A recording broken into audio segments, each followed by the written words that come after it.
युद्ध में ईरान पूरी ताकत के साथ अमेरिका और इजरायल का मुकाबला कर रहा है। ईरान के हमलों से इजरायल और खाड़ी देशों में भयंकर नुकसान हुआ है, लेकिन ईरान की हालत भी युद्ध में खराब होती जा रही है।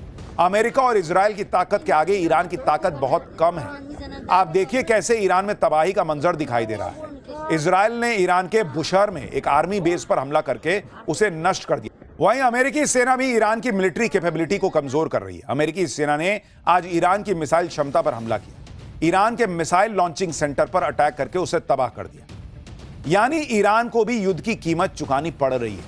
अमेरिका और इजरायल का फोकस है कि ईरान के मिलिट्री अड्डों पर हमला करके उसे तबाह कर दो, जिससे ईरान पलटवार ही न कर सके। ईरान के तबरीज में ऐसी ही एक मिलिट्री साइट को हमले में अमेरिका ने तबाह कर दिया। इसके अलावा ईरान के सिविलियन इंफ्रास्ट्रक्चर पर भी हमला किया जा रहा है। तेहरान में मेहराबाद एयरपोर्ट के पास इजरायल अमेरिका ने जोरदार हमला किया, जिससे पूरा इलाका थर्रा उठा।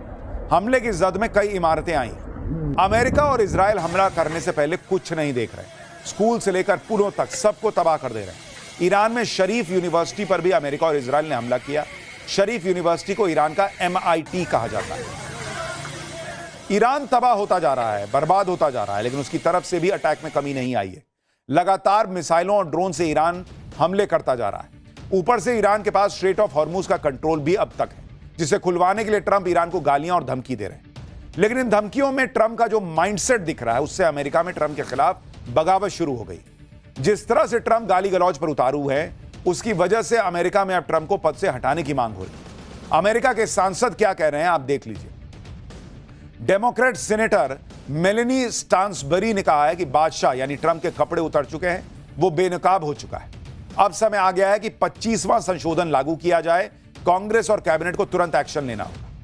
वहीं डेमोक्रेट सीनेटर बर्नी सैंडर्स ने कहा कि ईरान युद्ध शुरू हुए 1 महीने के बाद ईस्टर संडे को अमेरिका के राष्ट्रपति का यह बयान है, यह खतरनाक और मानसिक रूप से विक्षिप्त व्यक्ति की बेतुकी बातें हैं। कांग्रेस को तुरंत कार्रवाई करनी होगी, इस युद्ध को खत्म करना होगा। अमेरिका में बहुत सारे नेता अब ट्रंप से परेशान हो चुके हैं। उनकी बर्दाश्त करने की सीमा जो है ना, वो ट्रंप ने लांघ दी है और ट्रंप को हटाने के लिए कांग्रेस और कैबिनेट से एक्शन की मांग हो रही है। अमेरिका में इस समय ट्रंप के व्यवहार को लेकर भयंकर चर्चा। अमेरिका में कई सांसद खुलकर ट्रंप की आलोचना कर रहे हैं। रिपब्लिकन पार्टी की मार्जोरी टेलर ग्रीन ने कहा कि ट्रंप पागल हो गए। ट्रंप प्रशासन में जो भी ईसाई हैं, वो घुटनों पर बैठकर ईश्वर से माफी मांगे। ट्रंप के लोग उनको पागल कह रहे हैं भाई। डेमोक्रेटिक पार्टी के सीनेटर टिम केन ने ट्रंप की बयानबाजी को शर्मनाक और बचकाना कहा है। ऐसे बयान देकर पायलट्स और लोगों को खतरे में डालने की जरूरत नहीं है, वो कह रहे हैं। डेमोक्रेटिक पार्टी की सीनेटर बेका बालिंट ने कहा कि यह घृणित बर्ताव है। हैरानी की बात यह कि हमारे राष्ट्रपति। डेमोक्रेट सीनेटर चक शूमर ने कहा कि अमेरिका के राष्ट्रपति संतुलन खो चुके पागल व्यक्ति की तरह सोशल मीडिया पर बकवास कर रहे हैं। डेमोक्रेटिक नेता क्रिस मर्फी ने कहा कि अगर मैं ट्रंप कैबिनेट में होता तो 25वें संशोधन के बारे में संवैधानिक वकीलों को फोन कर रहा होता। यह पूरी तरह दिमागी संतुलन खो देने की स्थिति है। वो पहले ही हजारों लोगों को मरवा चुके हैं, हजारों और लोगों को मरवाएंगे। यह हाल हो रखा है बॉस। भर अमेरिका ट्रंप को गाली दे रहा है और वो पलट के ईरान को गाली दे रहा है। वहां से ईरान बम मार रहा है। यह स्थिति है इस समय अमेरिका में। हर सीनेटर ट्रंप के खिलाफ दिख रहा है और डिमांड कर रहा है कि संविधान के 25वें संशोधन को ट्रंप के खिलाफ लागू कर दो। अमेरिकी सीनेटर डिमांड कर रहे हैं कि ट्रंप के खिलाफ संविधान का 25वां संशोधन लागू। लेकिन यह है क्या? इस 25वें संशोधन में ऐसा क्या है जिससे ट्रंप की कुर्सी जा सकती है? आपको इस 25वें संशोधन के बारे में बताता हूं, जिसमें 4 खंड है, 4 सेक्शन। पहला सेक्शन कहता है, उसमें यह प्रावधान है कि अगर राष्ट्रपति की मृत्यु हो जाती है या वो इस्तीफा दे देते हैं तो उपराष्ट्रपति उनका पदभार ग्रहण करेंगे। अब डोनाल्ड ट्रंप खुद तो इस्तीफा देंगे नहीं। दूसरे सेक्शन में प्रावधान है कि राष्ट्रपति एक नए उपराष्ट्रपति को नॉमिनेट कर दे। ये भाई साहब खुद छोड़ेंगे? पॉसिबल नहीं है। तीसरे सेक्शन में प्रावधान है कि अगर राष्ट्रपति कैपेबल नहीं है, अक्षम है या बीमारी की वजह से काम नहीं कर पा रहे, तो वो स्वेच्छा से अपनी शक्तियां और कर्तव्य अस्थायी रूप से उपराष्ट्रपति को हस्तांतरित कर दें। अब डोनाल्ड ट्रंप खुद को थोड़ी बीमार मानते हैं, वो थोड़ी मानते कि वो सन की है, तो वो ये भी नहीं मानेंगे। इसलिए सबसे महत्वपूर्ण चौथा सेक्शन, जिसके मुताबिक अमेरिकी संसद राष्ट्रपति को आपसी सहमति और बहुमत के दम पर पद से हटा सकती है। अगर उपराष्ट्रपति और कैबिनेट को लगता है कि राष्ट्रपति अपने कर्तव्यों को निभाने में असमर्थ है तो उन्हें हटाया जा सकता है। इसके तुरंत बाद उपराष्ट्रपति को राष्ट्रपति बना दिया जाता है। हालांकि आज तक अमेरिका के में इस नियम का इस्तेमाल नहीं हुआ है। ट्रंप इस फैसले को चुनौती दे सकते हैं, जिसके बाद संसद में 2/3 बहुमत से फैसला होता है कि राष्ट्रपति की कुर्सी रहेगी या जाएगी। यानी ट्रंप के खिलाफ जो बगावत है, अगर वो बढ़ते बढ़ते नेक्स्ट लेवल पर गई तो एक प्रावधान यह है कि ट्रंप की कुर्सी ली जा सकती। और ट्रंप इन्हीं सब बातों से भयंकर गुस्से में, क्योंकि एक तरफ अमेरिका में उनकी क्लास लग रही है, दूसरी तरफ ईरान के मामले में ट्रंप के एक के बाद एक मामलों में नाकामी दिखती है। जैसे आप देखिए कि कल ही ट्रंप ने डंका पीटा कि अमेरिका ने ईरान से अपने एक पायलट को सुरक्षित निकाल लिया। ईरान से जंग के बीच रविवार को ट्रंप ने अपनी पीठ थपथपाई, ऐलान कर दिया कि अमेरिका ने ईरान से के अंदर जो वो पायलट फंसा था उसको सुरक्षित निकाल लिया। दुनिया कहने लगी वाह यार, गजब कर दिया। दरअसल शुक्रवार को ईरान ने अमेरिका के फाइटर प्लेन F-15 को मार गिराने का दावा किया था। इसके बाद लापता पायलट की तलाश तेज हुई। इसी को लेकर ट्रंप ने दावा किया कि उस पायलट को एक बेहद खतरनाक मिशन के जरिए ईरान से रेस्क्यू कर लिया गया। ट्रंप ने दावा किया कि इस मिशन के लिए अमेरिका ने दर्जनों प्लेन उतार दिए थे, लेकिन अब ट्रंप की इस थ्योरी पर ईरान ने सवाल उठा दिए। ईरान कह रहा है कि पायलट को बचाना तो बहाना था, असल में ट्रंप ईरान का यूरेनियम चुराना चाहते थे। ईरान के विदेश मंत्रालय की तरफ से कहा गया कि अमेरिका के ऑपरेशन को लेकर कई सवाल। वो एरिया जहां अमेरिका के पायलट के होने का दावा किया गया वो बोयर अहमद प्रांत है, और यह जगह उस जगह से बहुत दूर है जहां अमेरिका ने अपने एयरक्राफ्ट को उतारने की कोशिश की। इसलिए संभावना से इनकार नहीं किया जा सकता कि इस्फहान प्रांत में पायलट का रेस्क्यू धोखा देने वाला एक प्लान है, और असली मकसद ईरान के इनरिच्ड यूरेनियम को हासिल करना है। अब पायलट के रेस्क्यू की कहानी में यूरेनियम कहां से आ गया और ईरान के इस दावे के पीछे की कहानी क्या है, यह आपको बताऊं उससे पहले आपको वो तस्वीर दिखाता हूं जिसे दिखाकर ईरान की मीडिया ट्रंप के जले पर नमक छिड़क रही। भाई ट्रंप दावा कर रहे हैं कि अमेरिका ने ईरान में घुसकर अपने पायलट को बचा लिया, लेकिन उसकी कोई तस्वीर सामने नहीं रखी। दूसरी तरफ रविवार को ईरान की मीडिया ने कुछ वीडियो दिखाए और दावा किया कि रेस्क्यू ऑपरेशन के दौरान ईरान ने अमेरिका को भारी नुकसान पहुंचाया। ईरान ने अमेरिका के एयरक्राफ्ट उड़ा दिए। ईरान की मीडिया ने कुछ जले हुए एयरक्राफ्ट का मलबा दिखाया और दावा किया कि उसने अमेरिका के उस ट्रांसपोर्ट प्लेन और 2 हेलीकॉप्टर को तबाह कर दिया जो पायलट के रेस्क्यू मिशन में लगे हुए थे। हालांकि अमेरिकी सूत्रों ने दावा किया कि उसने खुद अपने 2 ट्रांसपोर्ट प्लेन को उड़ा दिया था, क्योंकि उनमें खराबी आ गई थी और ये प्लेन दुश्मनों के हाथ न लगे, इसलिए उनको तबाह कर दिया गया। हालांकि ईरान कह रहा है कि यह कोई तकनीकी खराबी नहीं थी। ईरान के मजबूत एयर डिफेंस ने अमेरिकी एयरक्राफ्ट को निशाना बनाया था, और अमेरिका ऐसे विमान लेके चलता है जो बीच मिशन में खराब हो जाते हैं। तो पब्लिक कह रही है कि बेइज्जती होगी, इसलिए खुद ही कह देते हैं कि मैंने खुद ही उड़ा दिया। ईरान तस्वीरें दिखाकर ट्रंप की बहादुरी वाली कहानी पर पानी फेर रहा है। ईरान का दावा है कि पायलट का रेस्क्यू तो बहाना है, असल में ट्रंप को यूरेनियम चुराना है। और अमेरिका के जलते हुए प्लेन्स दिखाकर ईरान एक तरह से मैसेज दे रहा है कि उसने ट्रंप का यूरेनियम हासिल करने का प्लान फेल कर दिया। अब सवाल यह है कि ईरान में पायलट के रेस्क्यू मिशन का ईरान के यूरेनियम हासिल करने से क्या कनेक्शन है। दरअसल ट्रंप की पायलट को रेस्क्यू वाली थ्योरी पर इसलिए सवाल उठ रहे हैं क्योंकि इस रेस्क्यू मिशन में दर्जनों प्लेन लगा दिए गए, जो एक पायलट के रेस्क्यू के लिए बहुत ज्यादा है। इस ऑपरेशन में Black Hawk helicopter, A-10 Thunderbolt, F-35 जैसे आधुनिक लड़ाकू विमान, हवा में ईंधन भरने वाले टैंकर, निगरानी करने वाले विमान, और सबसे चौंकाने वाली बात यह कि C-130 जैसे भारी भरकम परिवहन विमान शामिल हुए। ट्रंप ने तो खुद कहा है कि दर्जनों जहाज इस मिशन में लगे हुए थे। भाई एक पायलट को ही बचाना था तो वो तो हेलीकॉप्टर में बैठ के आ जाता। इतना बड़ा C-130 लगाने की क्या जरूरत थी। दूसरी बात यह कि यह दावा किया जा रहा है कि जहां पायलट का रेस्क्यू हुआ और जहां अमेरिका के प्लेन का मलबा मिला वो दोनों जगह बहुत दूर है, दोनों की दूरी अलग है।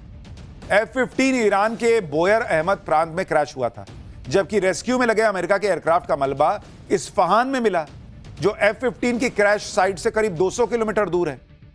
अब सवाल उठ रहा है कि 200 किलोमीटर दूर कौन सा रेस्क्यू कर रहे थे भाई, तुम्हारा पायलट वहां चला गया था चलते चलते। तीसरी बात, इस्फहान वो जगह है जहां ईरान की न्यूक्लियर साइट है, यहीं पर ज्यादा उच्च स्तर पर संवर्धित यूरेनियम मौजूद होने की संभावना है। यह फैसिलिटी ईरान की उन 3 अंडरग्राउंड परमाणु साइट्स में से एक है जिन्हें पिछले साल अमेरिका इजराइल हवाई हमलों में निशाना बनाया गया।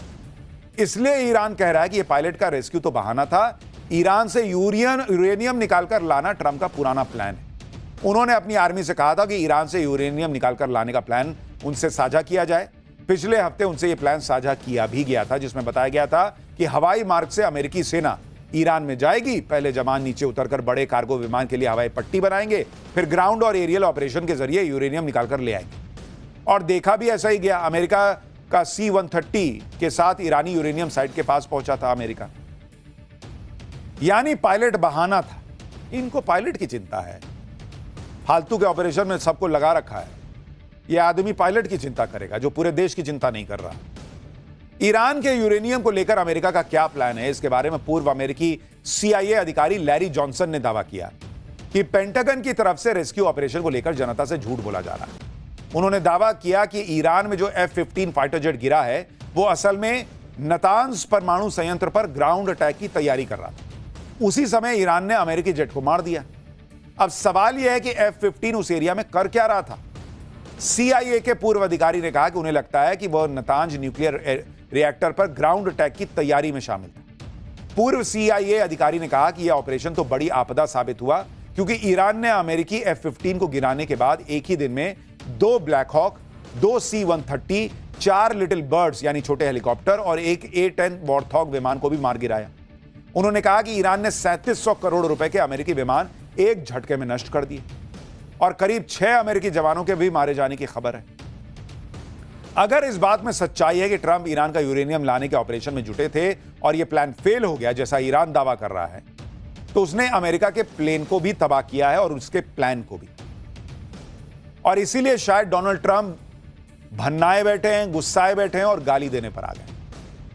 ट्रंप के लिए सोचिए कितना बड़ा झटका भाई कि एक तो इससे अमेरिका की सेना का मोराल गिरेगा, दूसरा ट्रंप को ईरान वॉर में जो बढ़त मिलने की उम्मीद लग रही थी वो तो नहीं होगी। तीसरी सबसे बड़ी बात यह है कि ट्रंप जो ईरान में ग्राउंड ऑपरेशन की तैयारी में है उसका क्या होगा। वो ट्रेलर ने ईरान ने दिखा दिया कि आओ हम तो बैठे, मारेंगे तुमको। और इसीलिए ट्रंप क्या बौखलाकर गालियां देने पर आ गए। अब ये चर्चा हो।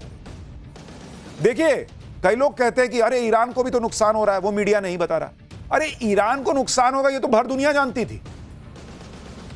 अमेरिका और इजराइल मिलकर ईरान को मार रहे हैं, मिडिल ईस्ट से उनको सपोर्ट मिल रहा है और इधर ये अकेला खड़ा होकर अगर रिटेलिएट कर रहा है तो उसके बारे में बताना पड़ेगा। और जो अमेरिका की छवि थी कि भाई वो सुपर पावर है, उस छवि की धज्जियां उड़ गई हैं इस युद्ध में।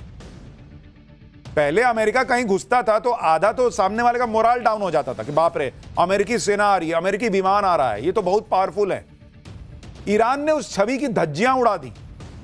अब अमेरिका कहीं घुसेगा तो लोग कहेंगे ईरान कर सकता है तो मैं क्यों नहीं। डोनाल्ड ट्रंप ने अमेरिका को जितना नुकसान पहुंचा दिया इस 37 दिन में, उतना शायद ही किसी राष्ट्रपति ने इतने सालों में पहुंचाया होगा। और इसीलिए ट्रंप गुस्साए हुए, क्योंकि उनको दिख रहा है कि पूरी दुनिया में उनकी खिल्ली उड़ रही। आज की डेट में दुनिया में किसी का अगर सबसे ज्यादा मजाक उड़ रहा है तो वो आदमी है डोनाल्ड ट्रंप।